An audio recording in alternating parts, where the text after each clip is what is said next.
You are listening to the Horse Radio Network, part of the Equine Network family.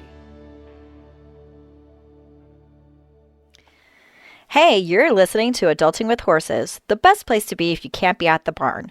We are your co-hosts and equine authors, Heather Wallace and Natalie Keller-Reinert.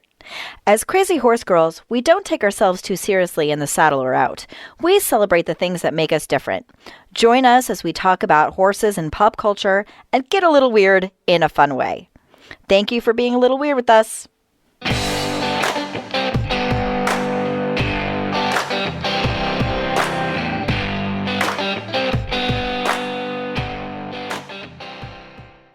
Hey, Natalie, how are you?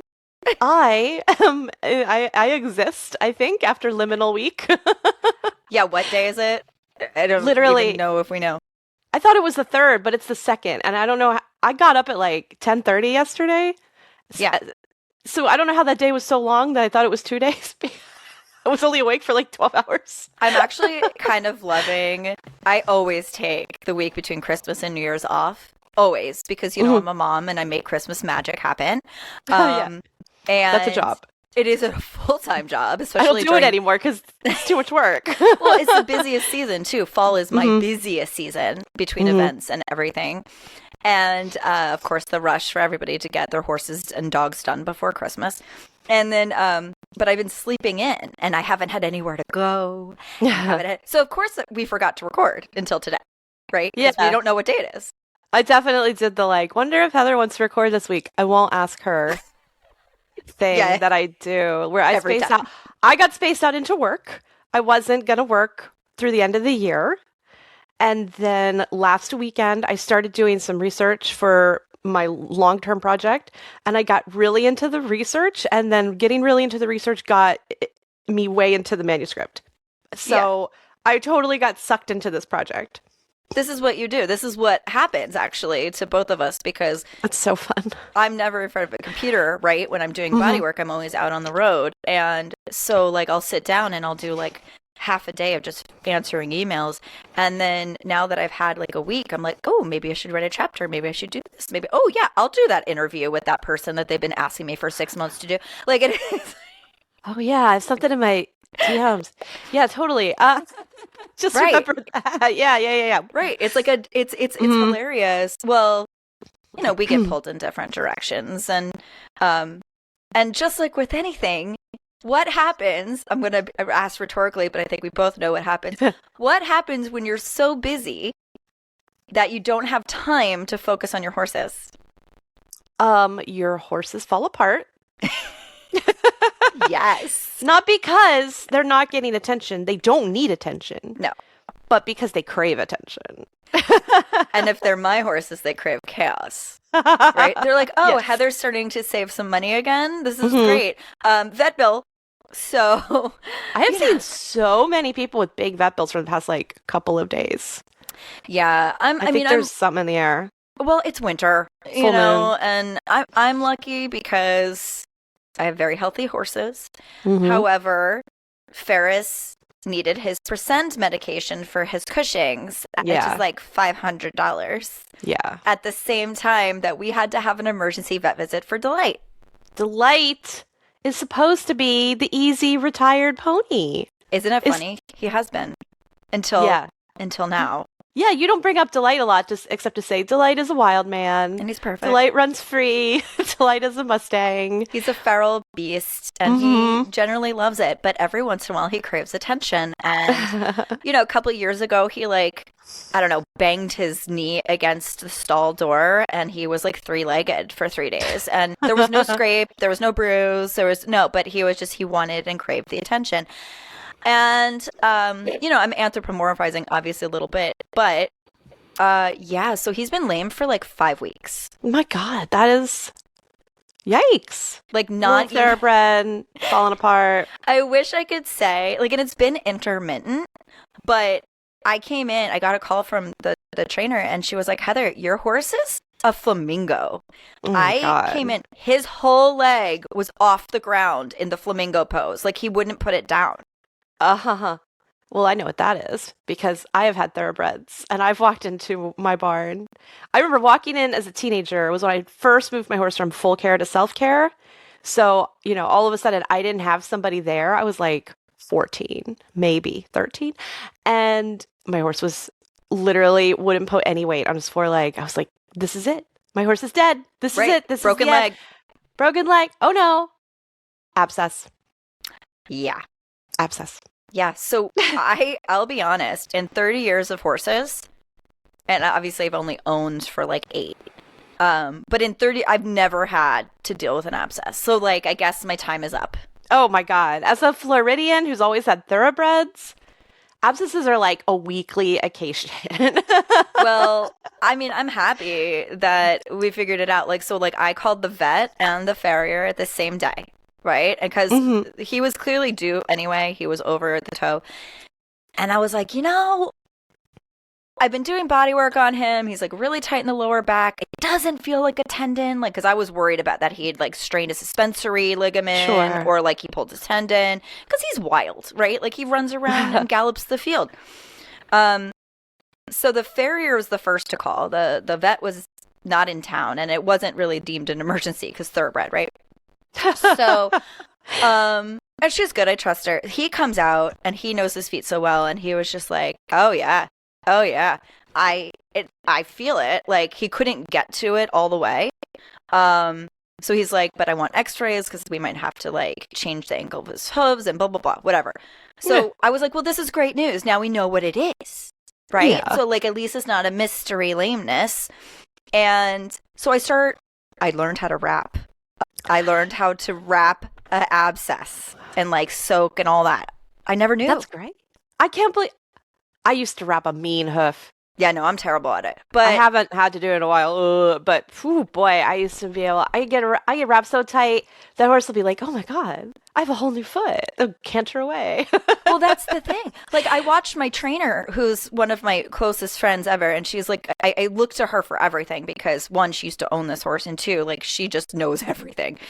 Unlike many trainers in the United States, she actually went to school for it. So, I mean, that's impressive. Right. So, I stick to glue on what she says. So she's showing me how to do it, and she's just like making it look so easy. And he's loving all the attention. Like he's not kicking, he's not being sensitive. Like but it started traveling up his leg. Like so, he started getting like swollen and edema up his leg all the way up to the hock. And I was like, no, we can't have like sepsis. Like we can't have this. Crazy. So he's like hot to touch, like he's super uncomfortable. So we're leaving him in, we're wrapping him. Then he gets better. So we like let him out to walk around because blood is movement, all that. I kid you not. So 3 different people have wrapped his hooves over the last like 2 weeks. Nothing, right? Like nothing's coming out. Like I went on TikTok. I don't go on social media and ask for advice for anything. Okay. In fact, I tell people not to do that. Yes, I would agree. Don't ask for advice. Yep. I had the flu. I was like fighting off symptoms. I was in my house moo-moo. And I was like, you know what? Fuck it. Because I don't know what I'm doing. Oh my God. Okay. I'm going to tell you. I want to know about what people on TikTok told you to do to your horse more than anything. I'm guessing they were like, feed him spaghetti, roll him in pumice, like something insane. I personally, I'm a sugar-dine baby. Right? Okay. Sugar, iodine, put it in, like make it a paste, put it on the hoof, wrap the hoof with a baby diaper, duct tape it, wash, rinse, repeat. The whole like sugar-dine. And how often do you do that? Like how often do you do you it every day or do you every do it day? On a couple days? Feel like every day. It's been a long time, but when it needs redone, and you want to get in there and take a look anyway. Sure. And I remember my vet being like, at one point, I had a vet out to look at an abscess, and she goes, "Oh, well, I would just sugar dine it." And I was like, "Really?" Because that felt like something a cowboy had taught me. And she's like, yeah, that's the best thing. I said, okay. So, and then I heard that's a new one to me. That's what I'm going to say. Like in the past year, I had somebody say, "I've never heard of that." I'm like, really? Because I feel like was the Central Florida cure for abscesses. Like at every barn with sugar dine, to the point where the vets were recommending it. And now I'm starting to hear, oh no, I do something different. So I'm like, all ears. And it's funny because everyone does do something different. I guess it's like saddle fitting. So when it comes to my farrier and my vet both said 2 different things, right? So my farrier had me buy Icthamol and that drawing salve, and then wrap in put like a liniment pad, do vet wrap, and then duct tape over it. Yeah. Right?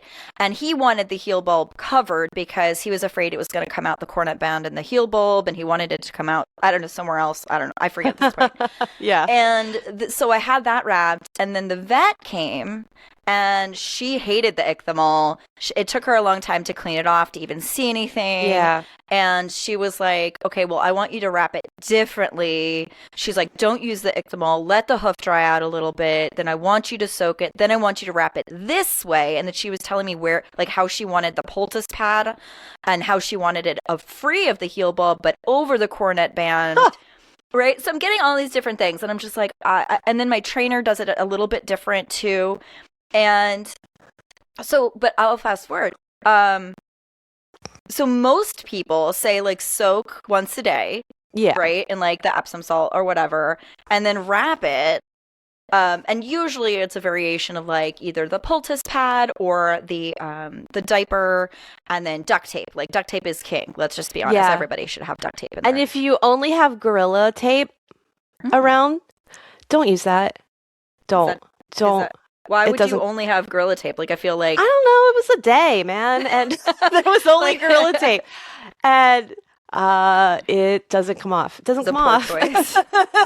It's really bad. Well, and the nice thing is I have bandage scissors, so I could cut that duct tape right off, and because it was a pad. But I'll be honest. So, like, I kind of want to go through one or two of these comments.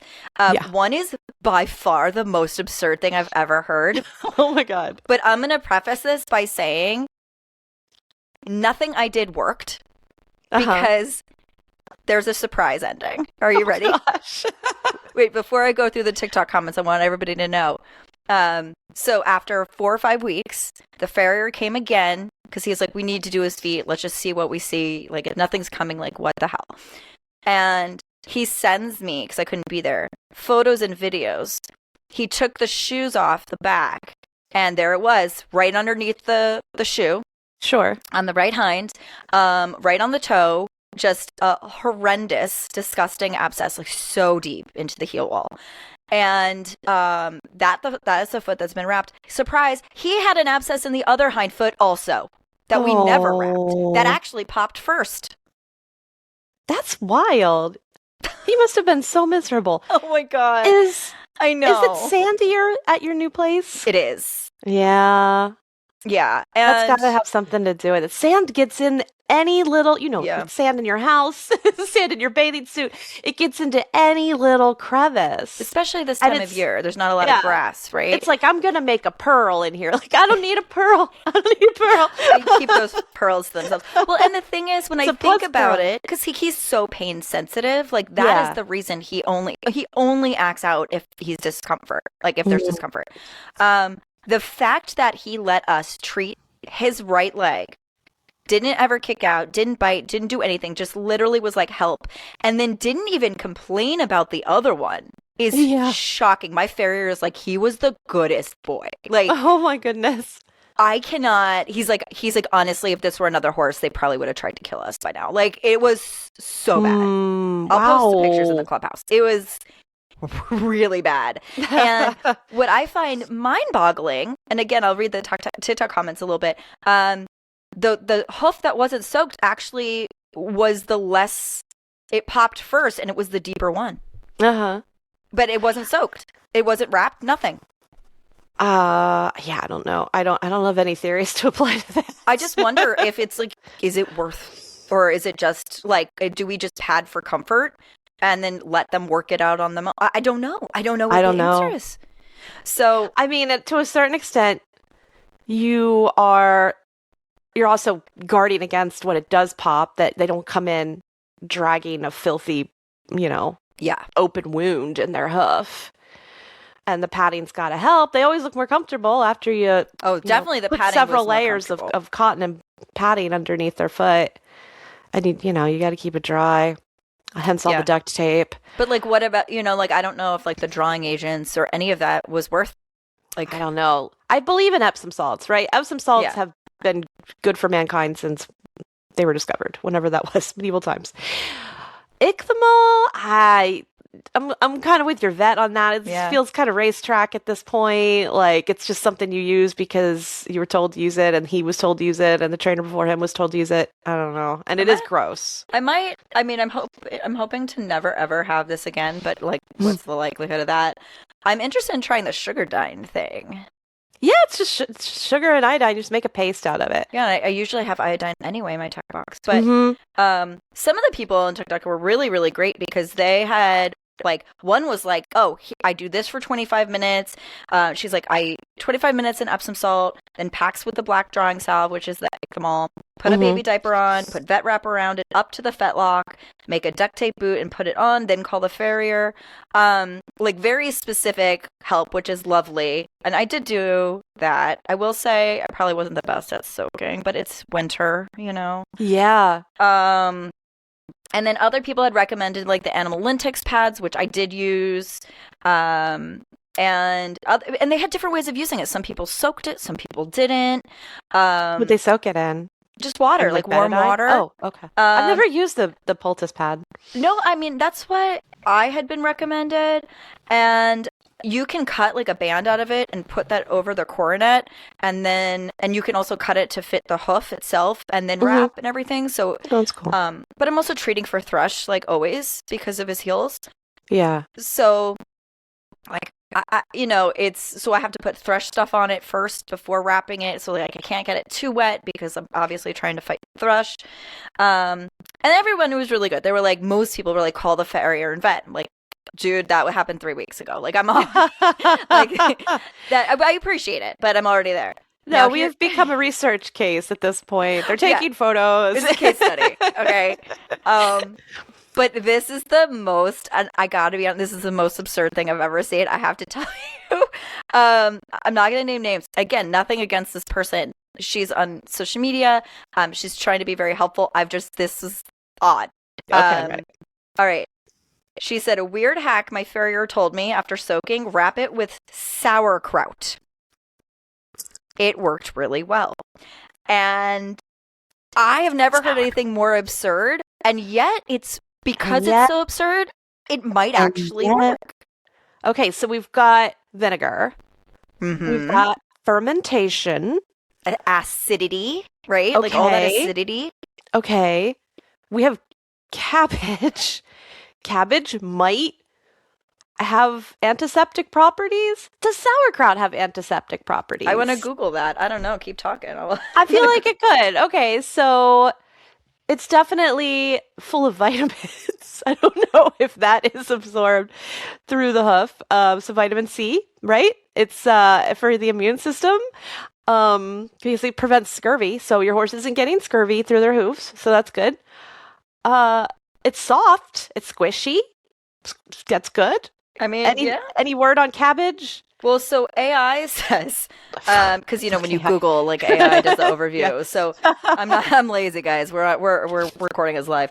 It says unpasteurized sauerkraut has natural antiseptic-like properties due to lactic acid fermentation, which increases acidic conditions and produces hydrogen peroxide, which inhibits harmful bacteria and preserves the food.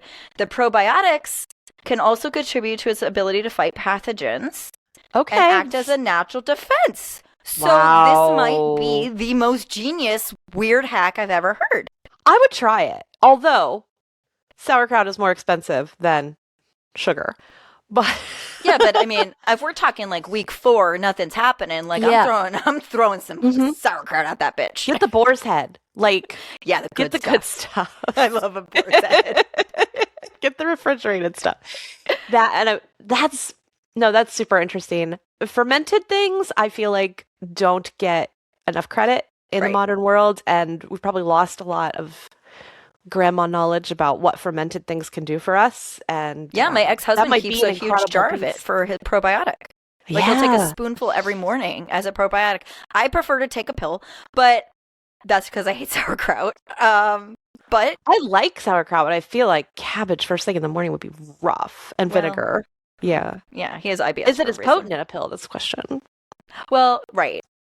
I take like a pre, and postbiotic or whatever it is. Like I take like the whole 3 strains or whatever for my hormonal gut health. For sure. But of course, with all this stress, like he has lost weight, which is not ideal in the winter. And I've been ulcer guarding him because I know how he is with pain. So like I don't want him to get ulcers on top of this. My God, it was like a true detective case because, like he's never had one, and so I didn't know what to look for. And then, I've got the farrier out, the vet out, and we're trying all these things, and it's just not popping. And the plot twist at the end of the second abscess. Oh, and I mean, I'll tell you, the farrier calls me and he goes, "Heather, do you have a minute to talk?" And you never want to hear that, right? You never want the farrier to call you and what have did you do? And he's so good. I trust him with everything. Like, I don't even need to be there. Like, I trust him. Yeah.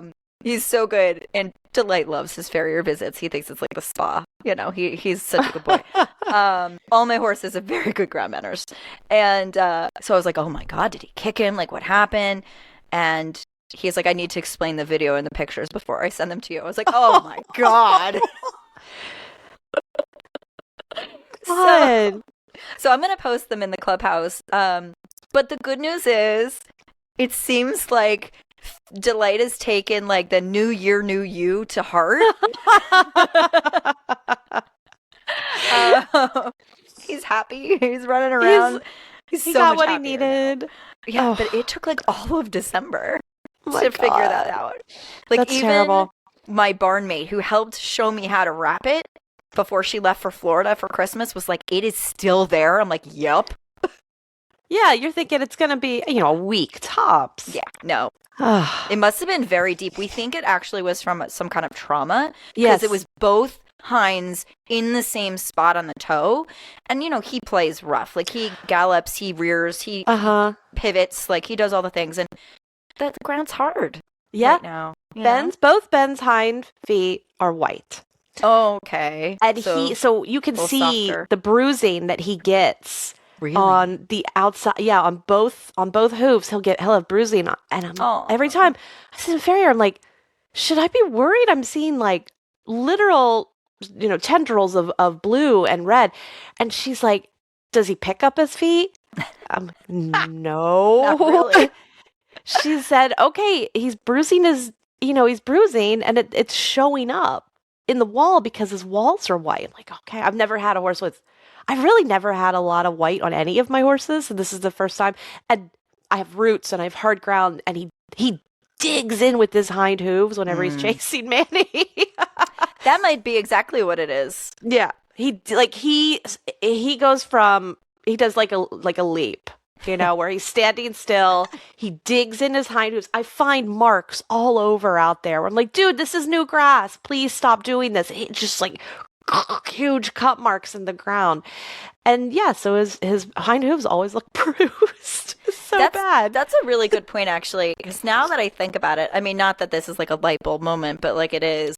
It is. We've been treating him for thinner hoof walls this season because they're a little thinner than they usually are. So that's probably like started with the thinner hoof walls. Then he was acting a fool. Yeah. Then he bruised the shit out of them. And then now, weeks later, it's just forming, and it just... And you probably have really similar ground to me at this point, where you have a thin layer of sand over clay. Mm-hmm. Yeah. Yeah. Because it gets so hard. The sand gives, and then underneath of it, it's like a rock. Yeah. And, his field, which I love, and I'm never leaving it. So, like, if my trainer is listening to this, like, I will literally cry. It's lovely, but there's a couple trees in it. There's some uneven ground. There's a hill. There's, it's an irregular shape. And so it's great for behavior enrichment. But, there's some things. And he likes to hang out by the tree for shade, for whatever reason. He's just like a leaner. And there's a lot of roots. Yeah, and those hard stomps that they do impatiently, like when there's a fly. Right. And they do the bang, bang, bang on the ground. Mm-hmm. That'll bruise the toe. So. Yeah, and again, he's got shoes on all 4. So, but I guess if your hoof walls are thin... Yeah, that can amplify the trauma up the wall, right? It's sending shockwaves. I guess. Because if the shoe bounces at all against the sole, or where it's connected to the wall, it's going to send those little shockwaves up. It's going to break blood vessels. It was funny because we have a new like barn helper. She's doing like feedings and stuff like that. And she's very, very, very, very green. And she was watching us wrap and she goes, "What happened?" And then it got to because he was holding it up. She goes, if they break a leg, like, what happens? And Robin and I are like, yeah, no, they're done. Like, in rare instances you could do a prosthetic if you got the time and the money. But like a horse that active, like, are you kidding me? Like, I was like, let's just hope it's not a broken anything. Thanks for putting that in my brain. Yeah. But it was nice because she's obviously trying to learn. And again, for me, even 30 years into horses, I'm still learning. So, so sugardyne. Okay. And I'm trying sauerkraut. And sauerkraut. Yeah. Hopefully I never have a double abscess again, but if I do, I might do one on either and do a true case study. Like, because my scientific mind wants to know. Right? Double blind studies. Like, we got to figure this out once and for all. This could really be something, and I hope people will let us know. Yeah, maybe if they try it or something else truly bizarre. I don't wish an abscess upon them. I don't. No, but most people have had them. Right. So what their cottage remedy is. I feel like maybe abscesses have more cottage remedies. I think so. Than most other things, just because they are invisible. And you would have had to treat an abscess no matter what, going back generations. It was like you can ignore a lot of stuff on a workhorse, but if they can't walk, they can't work. Yeah, and it's so easy to bruise, and they step on a rock, right? Like they can. And what's funny is, like, I have 2 barefoot horses, and Ferris, I guess it was 2 winters ago now, like, he was running from me in the field, and I couldn't figure out why, and I brought him in. And I was getting him for the farrier, and the farrier was like, "Oh, he blew an abscess in his heel bulb." I said, "He did." Like, he had no. We were riding. Like, he had. Yeah. There was no. I mean, that's a horse that would, like, sometimes walk on gravel because he chose to. And he's a pony. So, it's funny how, like, we're always still learning. But it is like a mystery. It's like. You're trying to see what works and what it is. And what the horse will tell you. Like, you have a horse who was telling you very emphatically some things, and then, like, Ferris didn't because he was being more stoic about it. So every single personality ends up getting treated differently because you just don't know until they tell you. Yeah, one of my barn friends has her horse. She's like, "Oh, we've had abscesses like every 2 months since in the last like 2 years." I'm like, "Are you kidding?" That's a lot. It's a lot of Well, I think with that you got to look at something deeper. Like, is there a keratoma or something in there? There's something going on. I've heard it described as slow laminitis before too. Whenever it's possibly. Constant abscesses. Well, and I was a little concerned with that too. But so I guess we'll see what happens. But I'm just very thankful that I have a team of people and that I know and trust, because I couldn't get there every day, so I was relying on people quite a lot. Yeah. And it was just really frustrating because I felt like nothing was working, and it's which is why I reached out for help. And I'm really curious about the sauerkraut. I got to be honest. My German ancestors would be like, yes. I really feel like there's something there. We should be using sauerkraut for more health things. More, like slap it on, slap it on a wound. Let it get all the antiseptic, the vinegar in there. That's got to do something. It's like iodine. Well, just like it sizzles and you cry a little. And vinegar is like a superpower. On an off note, I have like a garage refrigerator that has had some mold and crusty stuff in it. Like it was, from like 2 previous owners. It's just been there. And I tried Clorox. I tried like all these different things. I soaked it. My dad went in there with a thing of vinegar and baking soda, and that shit is cleaner than it's ever been. That's what my mom uses for everything. Right? I think Corey uses it on our pans, I think, because we have regular pans, not nonsticks. We don't like dye, and you can't scrub them with anything but baking soda, and so he gets in there. That makes sense. I love the smell of vinegar too. Like I put white vinegar in my my tick repellent. And, so I mean, there's obviously some other things in it, but I think white vinegar is really good. You want to be careful because obviously it smells, and a lot of people don't like the smell, but it really repels ticks so well. Well, it's good to know. Oh, it's so lovely. Since I have 10,000 deer on my property at any given moment. Yeah. Oh, and both of my horses have chronic Lyme. So, I don't need them getting more tick bites and flaring. So, but white vinegar is one of the staples in that recipe. And it's very much, you can spray it around your house, around the baseboards and things like that to keep spiders out, to keep bugs out. Like I have a lot of cave crickets. I'm going to need that recipe. Yeah. Happy to give that to you. I'm going to be going to buy industrial-sized vat of vinegar. Yes. I've thought about, I'm like, I should spray this entire house with something like that. Well, what's funny is put it in a pressure washer. I'm terrible at marketing it. Like I make and sell this stuff, and I never talk about it. No, I don't think I knew that about you. No, and it's small batch, right? Like I make to order. And I've kind of called Heather's Bug Gone. No, it's literally, it's marketed so beautifully. It's called natural insect repellent. Like, wow, did you like trademark that? Listen, okay. Most of my clients that buy my stuff like that are like, my local clients. I do ship it out, but I'm terrible at marketing myself. You know this. I'm the opposite of a salesperson. I'm like, oh yeah, you should get that recipe. I'll give it to you. I'm ridiculous. Well, you can't ship me all that vinegar. The post office will rebel. Yeah, no, they won't like that. They won't like that. No, and so especially that much. But yeah, so I do that, and I use it around my house and on my dogs and on my kids and on my horses and on myself. Oh, that's funny. So, because I am allergic to ticks. I don't know if you know this about me. Oh man, you can never come here again. Well, no, but here's my superpower. I'm like a reverse Spider-Man. Like I could feel them bite me. I'm that sensitive. Oh yeah, I feel them walk. If they get on me, I feel them. Yeah, I feel it. I never get tick bites. Yeah, I never get a tick bite. I got one once because I felt it because I'm so sensitive to them that I just pick them right off. So they don't have time to get me. Mm-hmm. Yeah, like I almost never wear shorts outside. I usually, what I'll wear usually are like very slick leggings and then tall socks. So they don't get on me at all because I think they fall off the socks or something. But if I wear shorts, I swear to God, I will feel something after I've been outside for a little while and I'll be like, oh, hello, tiny tick. Yeah, you're going to die now. They just, no, absolutely not. No tick bites for me.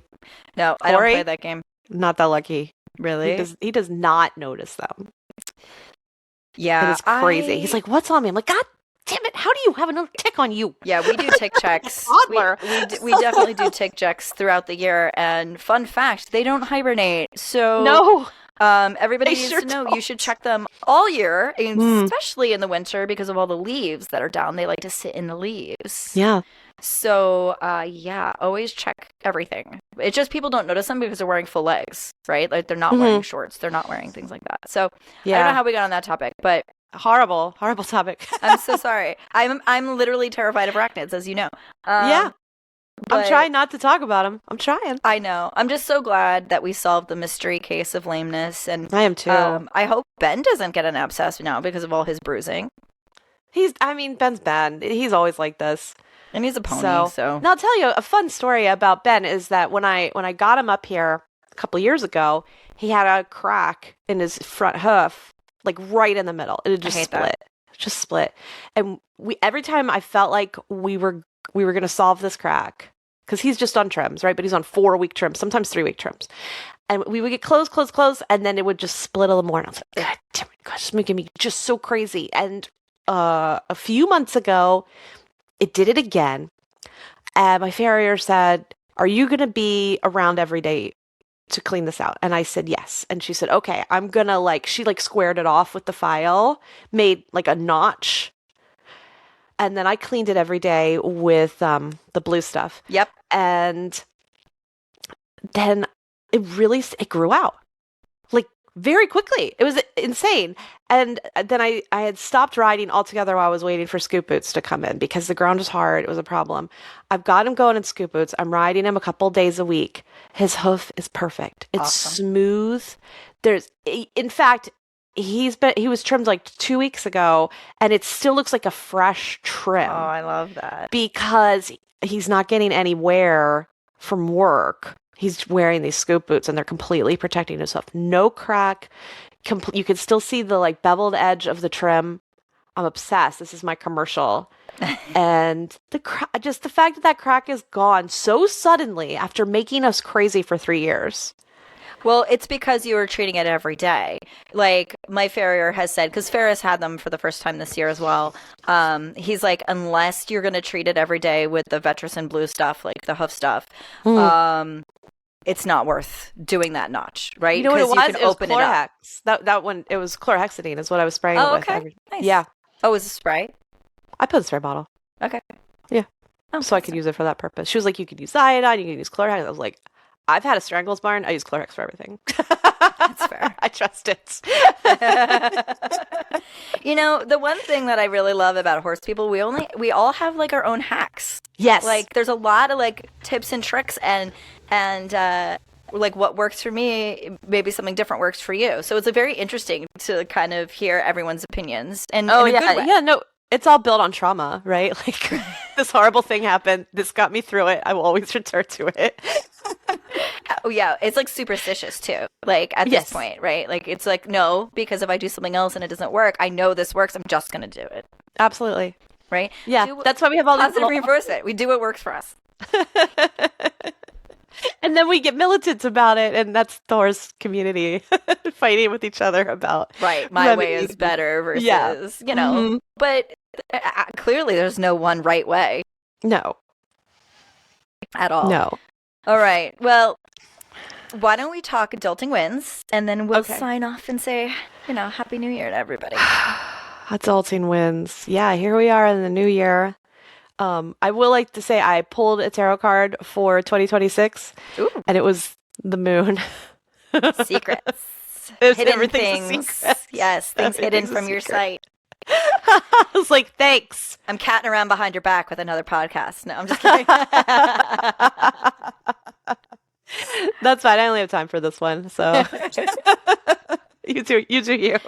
Please, are you kidding me? You know that I wouldn't even have time. I know. I get these LinkedIn like, oh, you could get a job as a co-host. I'm like, nope. I'm good. And for some reason, I always think I'm going to get a job doing something. And I'm like, you work nonstop. When exactly are you doing the job? I don't know. Job. The idea of getting a paycheck is great, but the idea of having someone tell me what to do is terrible. So absolutely. I can't do it. I've gone too far. I'm unemployable now. I've gone too far in the other direction. I'm like, can I start out as the boss of everything? So. Yeah, it's the only way it's going to work. Oh, I make my own hours and no calendar. You know what? I got up this morning. I usually wake up a little before 8, and then it's been cold, and so I'm like, nope, and I go back to sleep. And this morning I woke up a little around 8, and I thought, I have to meet Heather, and I just had a dream that I didn't. She was really mad at me, so I'm going to set my alarm for 8:30, and I slept until 8:37, my alarm going the whole time. But you made it. I made it. I'm here. Yeah. You're here. Well, that's good. Well, thank you. I appreciate your lack of tardiness and your ability to wake up early. I know. I had to get up and take the kids back to their dad's house because they've been with me for, like a lot of the week and stuff. But I had a really cool thing happen to me. I actually posted about it on my business page on Instagram. I was supposed to go run errands on Wednesday morning. It was like New Year's Eve. And something got canceled. And I was headed to the grocery store, and I get a phone call from my business partner, the chiropractor, and she was like, I need you to come to the office. There's a dog that needs you. Like, not scheduled for it, nothing. And I turned around, and I went over. This dog would not be touched. Like, would not be touched. She couldn't do an evaluation on him. He was sensitive. He was defensive. And so I introduced myself. I was telling the owners a little bit about what I do. Not only did I touch that dog, okay, I detoxed his kidneys. I got the inflammation in his body to start subsiding, like fascia lines, like drainage lines, all of that. By the end, the dog was laying down with his back to me, the back that he would not let us touch. And I'm so pleased because this is why I do what I do. Like, and I felt so amazing because he let me help him.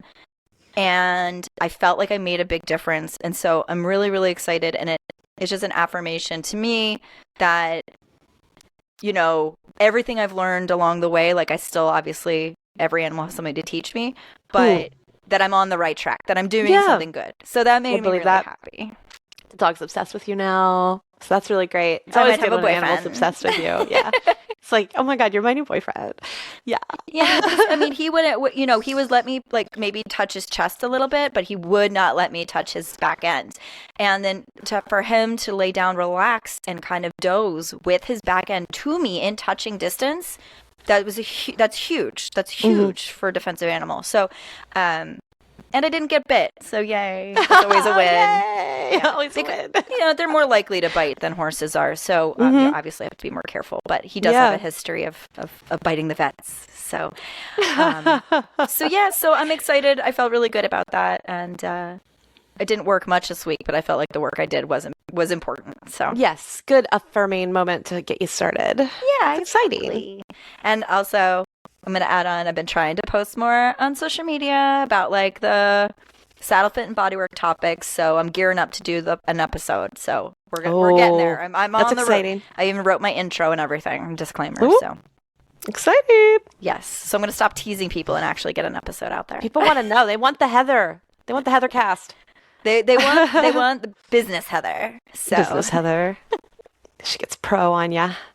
Yeah, stop making me professional and everything. You're so sexy when you're professional. Oh, well, thank you, darling. You make me feel cute. Well, I have to go to a dog show, and I know you're going shopping for a photo shoot. Am I right? Yeah, please. Do we change jobs? Man, this better be my last photo shoot for a while. Let me just tell you. Not that I've done one since last year, but like it's fine, except I don't want to buy clothes and I don't want to do my hair. And I don't want anybody to tell me I have to wear makeup. And I could keep going with all the things I don't want to do. Well, you don't want to be told what to do. I get it. I don't want to be told what to do. I just am what I am, okay, people? I'm just a messy horse girl. We're women in our 40s. We're feral as fuck, and we will not be told. Yeah, we're a wild goddamn woman. Asked, but not told. That's why I love being in my 40s. I'm just like, well, I'm in my 40s, so deal with it. I totally feel for everybody that's not in their 40s yet, like babes. You don't even know. It's so much better. So much better. It's so much better. I know. I was a little weird about turning into 40, and then I was like, you know what? This is amazing. It's like my golden age. Yeah. Yep. We got this. We do. All right. Well, Happy New Year to you, my darling. Happy New Year, my favorite Heather. I'll take it. I have a lot of Heathers in my life, and they're all great. That's what I'm saying. I'm going to take that one. All right. Until next time. All right. See ya. Thank you for being a little weird with us, horse girls. If you like what you hear, make sure to subscribe to the podcast on your player of choice. Follow us on Instagram at Adulting with Horses Podcast, or even better, join our Adulting with Horses Clubhouse on Facebook, where you can become part of the show. Also, it's a great place to meet other horse crazy women. Thanks, and see you next time.